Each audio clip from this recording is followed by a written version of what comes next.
Happy Friday, everybody. Every Friday, I go through and do a best of 3 sideboard guide, and we're going through the top 8 for Outlaws of Thunder Junction according to MTG Goldfish. And so number 3 is Boros Convoke. And this is the list that we're going to be reviewing is the list from the Pro Tour. And sadly, some of the sideboard is missing. So the pilot for the Pro Tour was Takumi Matsura. And they had a top 4 finish. And so this was back, I covered this in my week 2, where I went over the top 8 for the Pro Tour. And so this one was running kind of the typical Boros shell, except for we see 3 copies of War Leader's Call and 4 copies of Case of Gateway Express. So usually we see more of like a 4-2 split is pretty common, where 2 War Leader's Call. Really, the War Leader's Call is better against the grindier matchups, and you know that in the Pro Tour they're going to be coming up against more favorable matchups for the War Leader's Call than maybe you would on the ladder. So one thing to consider if you are just going to copy this list for is that this was not anticipating there being a lot of mono red, for example, right? And but yeah, we've got 1 copy of Frontliner, Novice Inspector, 4 copies of the Warden of Inner Sky, 4 copies of Gleeful Demolition, 4 copies of Voldaren Epicure, 4 copies of the Case of the Gateway Express, 4 copies of Resolute Reinforcements, 2 copies of the Sanguine Evangelist, which we've seen kind of fluctuate. Sometimes you run up to 3 of these. And then we've got 4 copies of Imidane's Recruiter, 3 copies of the War Leader's Call, 4 copies of the Knight Errant of Eos, and then we're running 4 of the Inspiring Vantage, which was the new Boros Fastland. And so this is a pretty good representation of what we've been seeing in most of the decks. So that's partly why I picked it. As far as the sideboard goes, so we've got 2 copies of In the Festivities, we've got 2 copies of Lithomatic Barrage, 2 copies of Destroy Evil, 1 copy of Get Lost. And then, real quick, the cards that are missing are 3 copies of Urabrask's Forge and 4 copies of Invasion of Gobakon. So again, I don't know what's going on with Arena not showcasing the entire sideboard, but I think that might have rebugged after they did the patch. And there's a 2nd copy of Get Lost. So with that, we're gonna drop into the data on Untapped, which is a Magic the Gathering tracker. And part of the reason why I like to use a tracker is it's nice to remove the bias, right? So take this with a grain of salt. I do this as something that's just a useful tool and is to help people, especially who are not used to best of 3 sideboarding and who are relatively new. This should give you a good idea of what cards are performing the best in which archetypes. All right, so welcome to my Boros Convoke best of 3 sideboard guide for Outlaws of Thunder Junction. And so 8 weeks ago, I did one of these for the previous set, and so I kind of like to see how things change in the meta over time. And so if you're new to this process, what I do is I use the tracker data, which allows me to look for the majority of people, how has the card been performing, and then I can look at it versus specific archetypes. So what I'm going to do is I'm going to march down the list of the most common archetypes in the best of 3 tournament scene according to MTG Goldfish. So number 1 on the list is Esper Midrange. It has been a classic, and we can see here we've got Yoshin Frontliner is particularly good in this matchup, and so is Case of the Gateway Express, and then on down the list, and then eventually we run into a lack of data where there's not enough matches to actually say how the card is doing. So that is one limitation to the tracker. But we can see here that the worst matchup is War Leader's Call, and then we can also use the tracker to look at alternative lists and see what might be missing. So notably here we have Witchstalker Frenzy and Nimbakal Thousandth Moon, both at the top and both missing from this list. So if you are coming up against a lot of Esper midrange, or if you are playing a tournament where you anticipate a lot of Esper midrange, you may want to explore those as alternative options. And then last, what I like to do is I look at the card outside of the archetype. How is the card performing if we include data from all archetypes? And this is a good way to look for things that maybe had too low of a sample size, and we can see here Invasion of Gobakon makes it into the number 2 slot. And you do have to take the all archetypes with a grain of salt, because it could be that there is a archetype that is particularly good at countering Esper midrange that is running Invasion of Gobakon. And then on down the list, notably, we're still missing data on Lithomatic Barrage, which you can bring in against the Esper midrange deck because it does hit Rafine.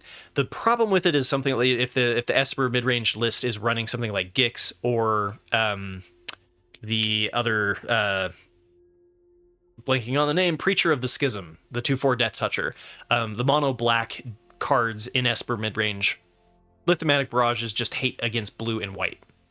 So the kind of straightforward pretty much is going to be an improvement to the deck I feel relatively confident in is bringing in the 3 copies of the Invasion of Gobekon and cutting the 3 copies of War Leader's Call. And so Invasion of Gobekon is a battle, not an enchantment. So we're able to disrupt their tempo and pretty much prevent them from doing a turn 3 Rafine is like the #1 priority. And since it's a battle instead of an enchantment, it gets around all of their enchantment hate. And there's a fair amount of enchantment hate in Esper midrange. Lauren of the Third Path, Destroy Evil, Get Lost, and I might even be still missing one. So it definitely makes sense to cut one of the enchantments, and War Leader's Call is better for the more grindy matchups.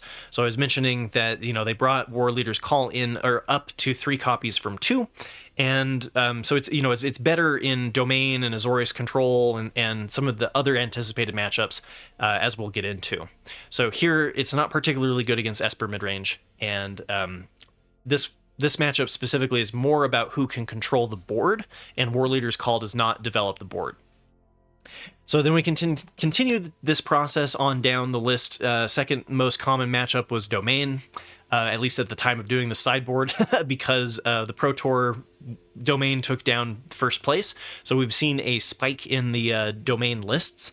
And so Sanguine Evangelist, particularly nice here because it does spawn that 1/1 after like a depopulate, and we're relatively favored in this matchup. The worst card in the list is Yoshin Frontliner, and as far as alternatives go, there is Regal Bunnycorn, and this is just how fast can you hit them, and can you kill them before they get the depopulate on turn 5, right? That's the primary concern.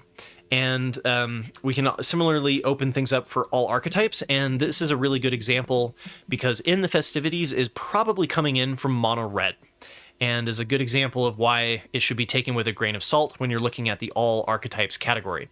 And because it can hit Wandering Emperor, and since the Wandering Emperor can be at 1 loyalty after she's exiled something, but not every Domain list is even running Wandering Emperor, and so I don't think that this is a true showcase that we should bring in the Festivities from the sideboard.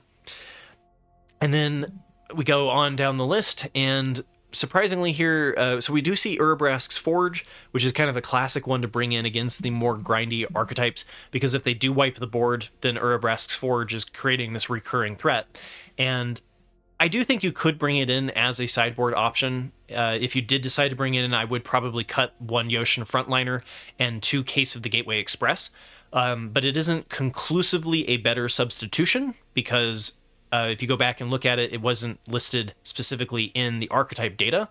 And then 53% is kind of hard to compare to an archetype that's already above 50%. So one of the answers that Domain does have is Leyline Binding.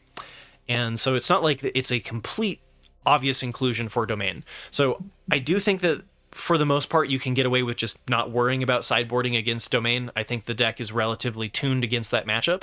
And if you do decide to run the Regal Bunnycorn, you would want to bring it in against Domain. And like I mentioned, you could bring in Urabrask's Forge. It's probably a decent substitution, although it may be marginal in your actual win rate in the matchup.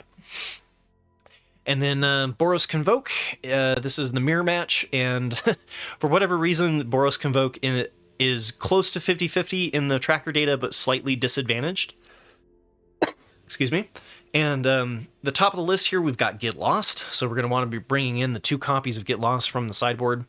And then our worst cards are the War Leader's Call, and surprisingly, Imidane's Recruiter. I'm going to talk about that in just a second. But as far as alternatives go, there is Thalia, Guardian of Thraben, and we saw Thalia being explored in some of the Boros Convoke lists last set. She's not the not considered part of the core, but when I was playing Boros Convoke, I liked including her because she slows down the depopulates, affects the spells coming in from the control players for Azorius control as well as domain, and the first strike body can be handy, as you can see here in the mirror match. And the other one that was being explored very early on was Kumano faces Kakazan. That one is not a particularly favorable one to bring in, although it is in the top alternatives, it is below 50%. And then same with Lunarch Veteran. And if you're used to playing best of one, you're probably used to seeing Lunarch Veteran in the list. And that's because it is a much better card to bring in against Boros Convoke and Mono Red Aggro, which are much more common than in the best of 3 scene. And then all archetypes here we can see In the Festivities comes in, and this one I don't believe is an artifact because In the Festivities is in the sideboard as an option for Boros Convoke. So we can definitely bring in the 2 copies there. And then nothing particularly coming out from the lower performing data. And so I think the data recommends that we bring in the 2 copies of In the Festivities and cut the bring in the 2 copies of Get Lost as well. Sorry, and cut the 3 copies of War Leader's Call and 1 Imidane's Recruiter. And In the Festivities is in the sideboard for this matchup specifically. If you can get this off before they convoke for Knight Errant of Eos, you should be favored for that match. And then Get Lost can destroy Case of the Gateway Express or the War Leader's Call or a problematic creature at instant speed. Whereas War Leader's Call, again, similar to Esper Midrange, this matchup is about controlling the board and hitting your Knight Errant of Eos first. And since they should be sideboarding in some enchantment hate, then we can also anticipate that in the second match, and 3 copies of War Leader's Call starts to look unfavorable, just like it did in Esper Midrange. And Imidane's Recruiter might seem like an odd suggestion, since it is largely considered the deck's win condition, but then again, this match is about hitting Knight Errant of Eos, and Imidane's Recruiter is not particularly good at doing that. And then the real payoff is being able to go wider than our Boros Convoke counterpart. And Imidane's Recruiter also doesn't really help us achieve that goal until turn 5, where you can play it out for the adventure side, but this mirror match is usually determined before turn 5.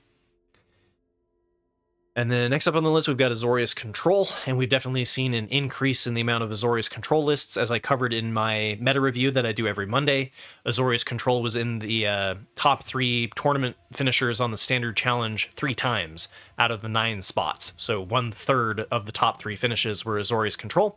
So I imagine we're going to see more of this archetype going forward. Here we can see Get Lost as a good option to bring in from the sideboard. And then Case of the Gateway Express, as you would kind of guess, is the weakest card in the list. Excuse me. As far as alternatives go, we do see there's no missing options in the list that was brought to the Pro Tour. And I do think they were anticipating a fair amount of Azorius Control in the matchups. And as far as all archetypes go, again, nothing really popping out in the data. And I do... again, would expect to see Urabrask's Forge a little bit higher up on the list, especially since their Get Lost doesn't hit artifacts, so Azorius Control can kind of have a hard time removing Urabrask's Forge if you get it to stick. So the problem is probably getting it down onto the board in the first place through all of the counterspells, lowering it down to closer to 50-50. So you could cut an additional 2 copies of Case of the Gateway Express and a Yoshin Frontliner if you wanted to bring in the 3 copies of the Urabrask's Forge, but again, it is not a clear decision, so I decided to keep it to just what seems, the most straightforward. The thing that's going to improve your deck the most is to bring in the 2 copies of Get Lost and cut the 2 copies of Case of the Gateway Express. Get Lost is able to kill Wandering Emperor or Jace the Perfected Mind at instant speed, since it can target Planeswalkers, and then you can also hit a Restless Anchorage, the Azorius Manland, with Get Lost. Whereas Case of the Gateway Express is unlikely to have a particularly good target to hit, and then also is particularly bad and struggles if your board was just emptied by a Wrath. Next up, we've got Temur Control, which is my name for the Temur Landfall deck or the World Souls Rage deck. And so here we can see nothing from the sideboard should be brought in. Notably, Case of the Gateway Express and War Leader's Call, having both copies is good in this matchup, and maybe another reason why we saw a 4-3 split instead of the 4-2 split. And because this was another one that was a contender for the Pro Tour. And the weakest card is Get Lost. And as far as alternatives go, we don't see any missing options from the list within the top 10. And as far as all archetypes go, again, nothing of particular interest coming in from the sideboard, except for In the Festivities, which again, I think is an artifact from Mono Red, being particularly good at pressuring Teamwork Control before they hit their loop. And notably, again, Urabrask's Forge is missing from this data, and so is Invasion of Gobekon. And the 3 copies of Urabrask's Forge in the sideboard should probably be brought in, since Teamwork Control does struggle with eliminating the artifacts. And Invasion of Gobekon also helps with getting around the Wrath of the Ill-Timed Explosion, and so probably is a good sideboard option to bring in, but the data is missing. So maybe we'll have more of that the next time that I revisit this in 8 weeks, because Teamwork Control did come in at the end of Murders at Karlov Manor, so it's possible that there's just not very much data for the Teamwork Control matchup. And so we'll keep an eye on that one. But if you're playing it, and you've explored with it, let me know in the comments below. I think that other people in the community would benefit from your experience. Personally, I would be bringing in the Urabrask's Forge and maybe the Invasion of Gobekon against Teamwork Control, just because it makes sense. But again, I want to keep this strictly to remove the bias that I may have, just leaning on the data. And the data, I think, suggests that there's no sideboard needed and there's no missing options, and this is a relatively favored matchup already. So there may not need, sideboarding may not be entirely necessary. And the next up is Mono Red Aggro, and this one is particularly useful for those who are more interested in Best of One. There is, this data is still useful to apply to Best of One, even if you're not sideboarding for Best of 3. And Mono Red Aggro, very common in Best of One, and less so in the Pro Tour, right? So we didn't actually see any Mono Red Aggro in the top 8, and we didn't actually see a large representation of Mono Red Aggro in the Pro Tour in general. Notably, 4-color Legends, the data is missing for that archetype. That one was more popular in the tournament scene than Mono Red Aggro. Again, that one I hope we'll have more data on. It depends on if it becomes more of a mainstay archetype going forward. And but we see here Get Lost at the top of the list. And at the bottom, we've got Case of the Gateway Express and War Leader's Call. So another reason that they probably bumped the copies up from to 4 copies and 3 copies was because of not anticipating there being a lot of Mono Red Aggro in the Pro Tour, because it is a less consistent strategy. And as far as alternatives here, we do see some that are kind of some off the beaten path inclusions. So like Lightning Helix, you're not really going to see that one very often. But one you do see more often is Witchstalker Frenzy. So if you are deciding to run the Witchstalker Frenzy, you should be bringing that in this matchup.